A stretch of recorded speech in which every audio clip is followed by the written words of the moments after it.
This blackened lump looks like an ordinary piece of charcoal, but it is actually a 2,000-year-old book, and scientists have finally read what is written inside.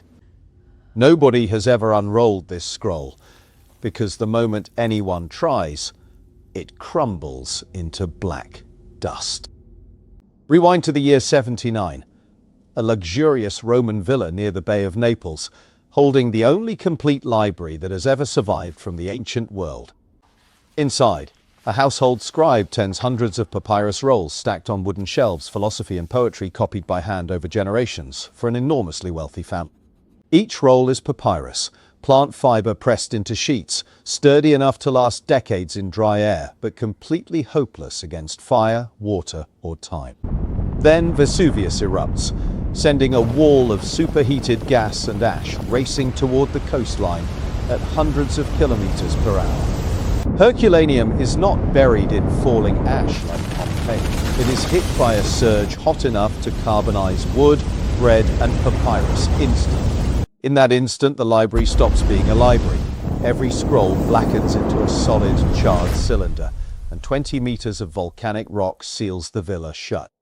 For 16 centuries, nothing happens, until 1752, when workers digging a well strike ancient stone floors far beneath the modern Italian town. Engineers tunnel through solid volcanic rock by lamplight, cutting narrow shafts into what turns out to be an enormous buried Roman villa. They haul out statues and bronzes, and also hundreds of strange black lumps that the workers assume are ordinary charcoal and very nearly throw away. Then someone notices something on a broken edge, faint spirals of layered material, and realizes these are not fuel at all. They are rolled up books. Word races across Europe. An intact ancient library has been found, possibly holding lost works of Aristotle, Sophocles, or Livy, texts missing for centuries. But there is a catastrophic problem. The scrolls are carbonized, solid, and nobody in the 18th century knows how to open them safely. A priest named Antonio Piaggio builds a machine that peels a scroll apart using silk threads and weights, unrolling it a few millimeters each day. It works, barely, taking months per scroll and shredding the papyrus as it goes, and hundreds of scrolls are damaged or destroyed in the attempt.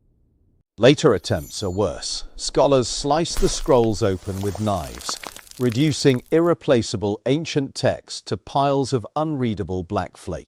By the 20th century, the survivors are locked away in Naples, officially unreadable, and touching them at all is considered an act of destruction. A conservator can hold one in gloved hands and see the layers wound tight inside, knowing the words are physically there, just millimeters out of reach.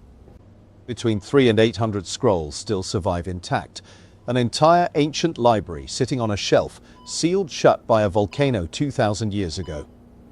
Then a computer scientist named Brent Seals asks a completely different question. What if you never open the scroll at all and read it from outside? The scroll travels to a particle accelerator in England, a synchrotron that fires X-rays far brighter than the sun straight through the carbonized layers. The scan builds a three-dimensional map of the inside, every coiled layer of papyrus recorded in detail, without a single physical touch. But one wall remains. The ink is carbon-based, sitting on carbon-based papyrus, and to an X-ray beam, both look identical. So the team trains machine learning models to spot the tiny texture difference where ink once sat, a pattern far too faint for human eyes.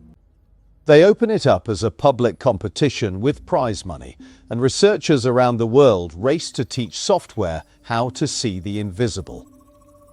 In 2023, the first word finally appears on screen: purple, written in ancient Greek, pulled from a scroll no human has ever opened. More follows. Passages of Epicurean philosophy on pleasure and music, written by a philosopher who died long before the eruption buried his work. By 2025, researchers even recover a title, On Vices, from a scroll that is still sealed and still never touched by human hands. And most of that villa is still buried, which means the greatest library of the ancient world may still be down there, waiting to be read.